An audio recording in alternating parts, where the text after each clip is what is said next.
Hello, thank you for joining me. I'm at my home.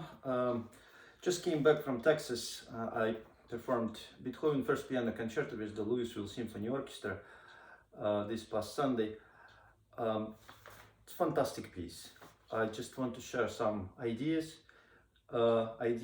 musical ideas, some sort of technical solutions. And this is the first video. We will look at the first movement exposition. Let me play it first and then we'll have a short discussion.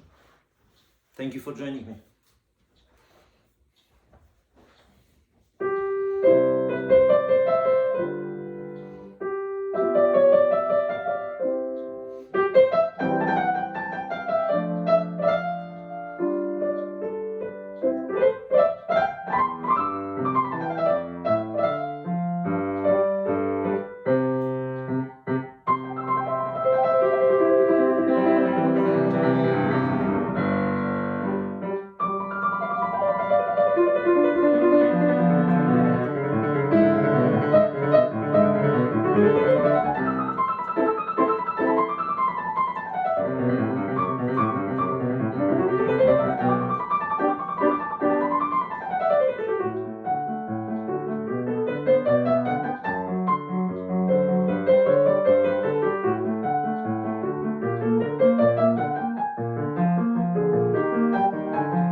Amazing music. It was such a joy and fun to perform this piece with orchestra. And well, playing with orchestra is special because it's like you are not playing by yourself. It's an ensemble, so you want really to kind of feel what the orchestra is doing. And sometimes, for the most times you're playing solo, but often that you are like an accompanist.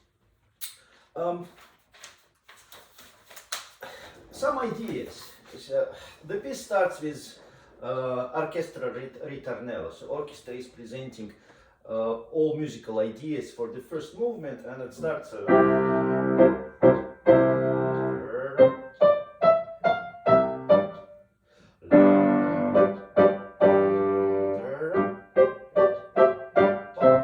So Beethoven immediately presents us the formation, how we want to proceed. So you have 4 measures and another 4 measures, like sort of like a question answer. And what I'm trying to do in my piano part at the beginning, exactly to follow this idea. So I start a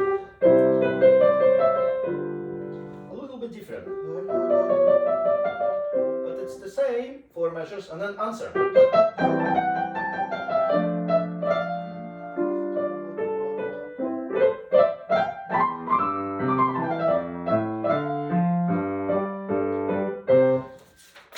You want to know where the orchestra starts. The orchestra starts right here.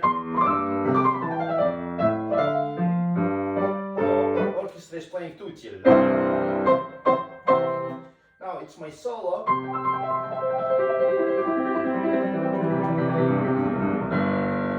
C major, then we show dominant, G major. Well, you know, you always want to think about like a slightly different color. For C major it's more open, for G major I think it's more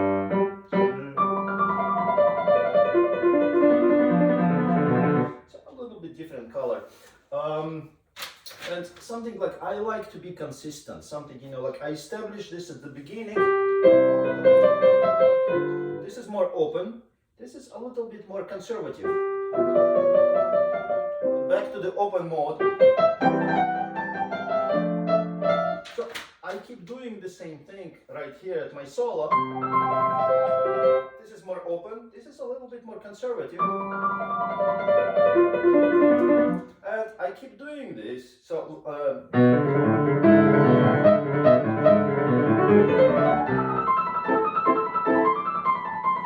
this is more open and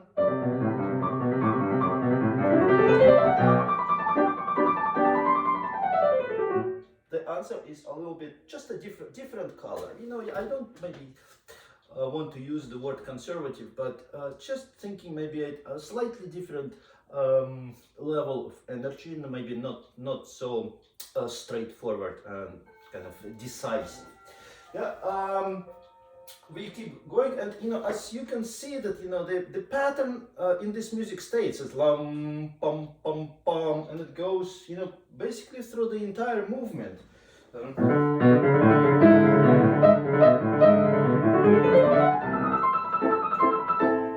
We keep going to the next section.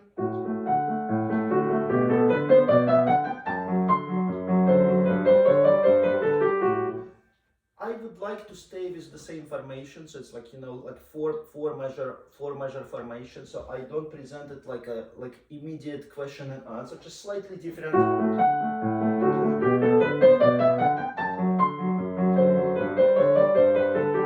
Now it's my answer.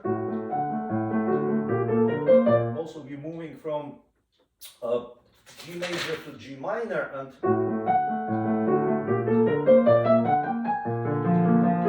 major.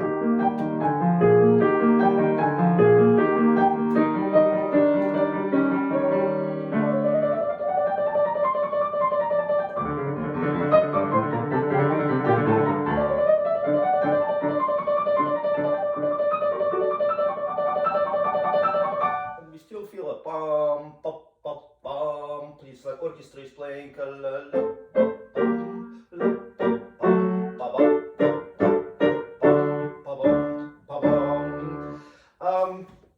This technical element is not easy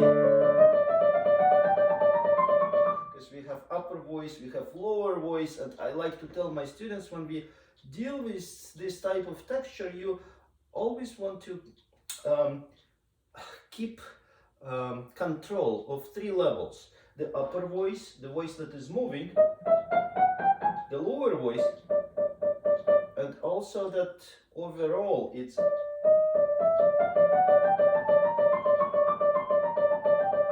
to feel how the lower voice is passing the music to the upper voice, and upper voice brings it back. So it's and you want to listen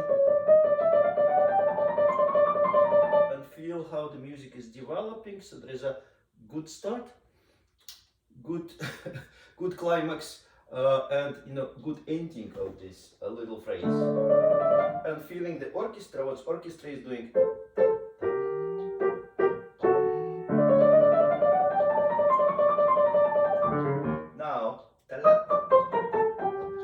personally like to give a little bit more like presence of the opening. So I'm not like, because that would be more obvious because B flat is a downbeat, but I like it a lot.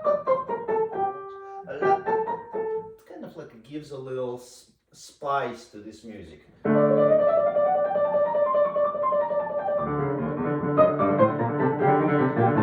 And of course, left hand is always, right hand is always better. Well, there's a famous joke that Professor Perelman from St. Petersburg Conservatory said once, that there are two types of pianists: one-handed pianists and two-handed pianists. Like two-handed pianists is like really, it's a rare case. Well, I'm a one-handed pianist, and I don't mind to admit, yes, my right hand is working much better than the left hand. So, well, every time when you have a repeated texture in the left hand, the only way, you just want kind of like copy and paste, see what you're doing in the right hand, and also you want to spend a lot more time with the left hand just to level the skills of your left hand to the level of skills of your right hand. Moving on. Second theme. Very beautiful, and of course singing like a line.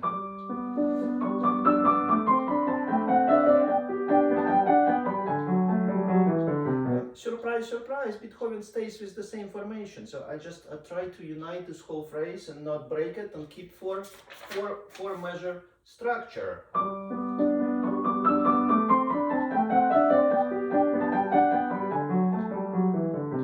Left hand is very important because that line, it's not just a simple accompaniment, but it's it has also singing qualities, and being a good accompanist means that you want to be sensitive. So whatever changes are happening in the right hand part, because the line is not flat, your left hand want to follow. So it's not just, but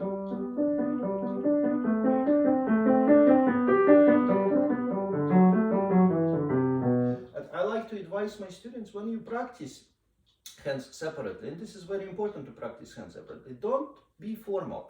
Don't just play, like, let's say the left hand part. But, when you play it, you always want to kind of like sing and imagine what's happening.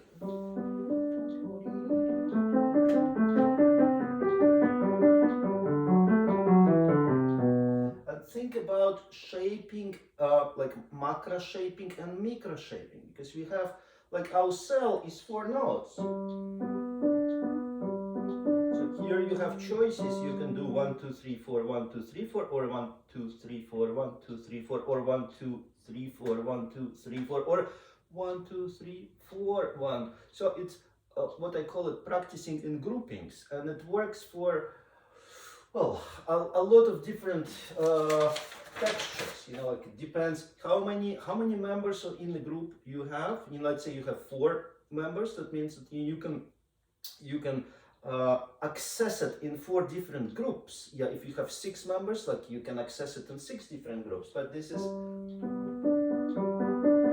the first one. Second one. You can make a light stop right before, just to kind of underline, but it helps to develop and produce better independence, and it's just kind of like you feel that you can do more different things.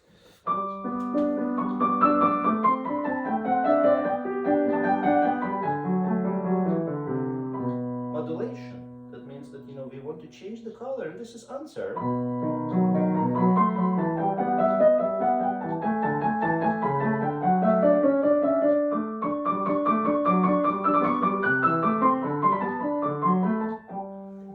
To pay attention to all articulation marks in the score, because Beethoven is very clear about what he wants. And then legato. Like in general, if you look at Beethoven score sonatas or concerti, legato articulation is really not very common. So when he writes legato marking, that really he means it. So you always want to pay attention to the slurs. We continue. Just a conversation between the orchestra and solo as the orchestra is saying, and the soloist. So you want to prepare the next orchestra entrance, soloist, and we, like typical for Beethoven, suddenly we have that explosion. And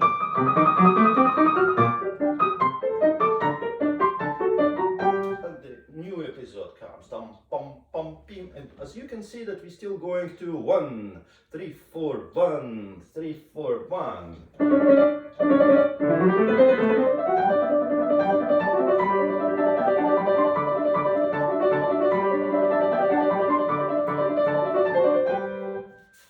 Now this passage is tricky, and it starts in the right hand, and of course the trick is it's much easier to play in the recap, because in the recap we are dealing with just a C major scale, so no black keys involved. In the exposition it's in G major, and we have to deal with F sharp, and that's a problem. Maybe not for the right hand, but it's more for the left hand. My approach is the same, I kind of try to present this whole run as one phrase, but also approaching each little unit, each cell.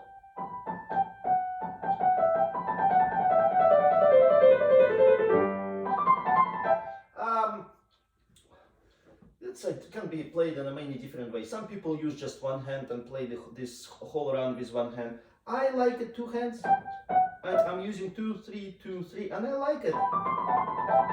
It gives me more like a presence for the lower part of this round, so I can do more musical things.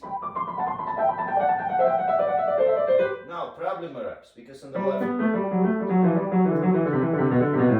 it's not easy, and there's really no magic pill for this. You just want to be patient, and you want to practice, making sure that practicing in groupings, making sure that you control your thumb. I like to tell my students, your thumb is not dumb. Trying to shape each and every cell, and also trying to shape the whole passage. And also trying to coordinate, what's happening on the right hand.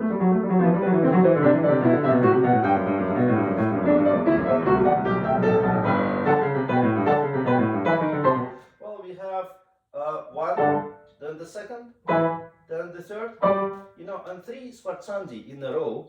I always like to find a little variety. Well, in simple words, to make maybe like a little less, a little more, a little less, or more, less, more. You have choices, but with the sound, but maybe in more, say, sophisticated words, we can talk about just a different level of energy. So a little more.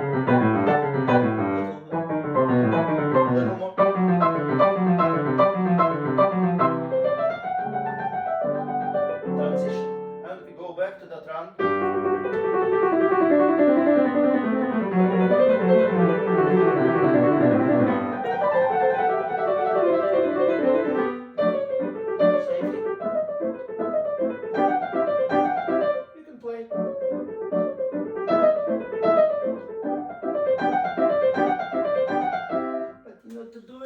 You want to do it on a convincing level. It's not, you don't want to do such things like some kind of like a formal idea. It really should be coming from you, and you want to be comfortable with this. Now moving on to the ending of the exposition. Well, this is an interesting place. It's like, if you listen to recordings of this concerto, you will find 99% of recordings when people, like big names. And there is a dramatic tempo change. Yeah, I personally, I don't understand why. Because there is no any indication from the composer to change the tempo. Yes, there is like that beautiful possibility solo, the orchestra is not present. But I think the music should keep going, the flow should keep. So I personally.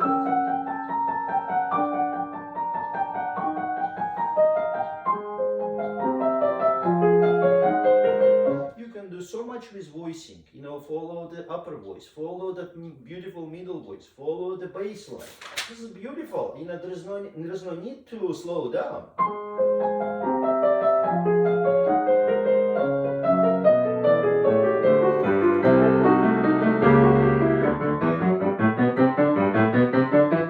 The orchestra is still playing 1, 3, 4, 1, 3, and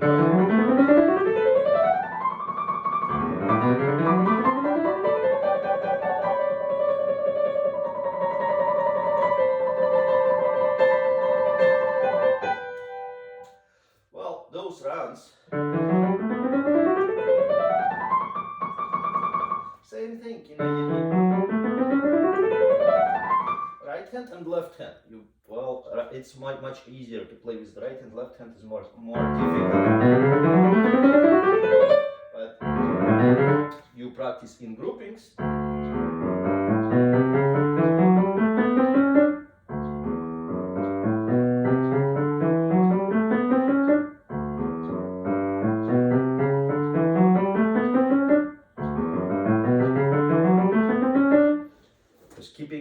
Keeping your thumb organized, making sure that you know, like it's a compact. You don't have time to move your fingers high. So it's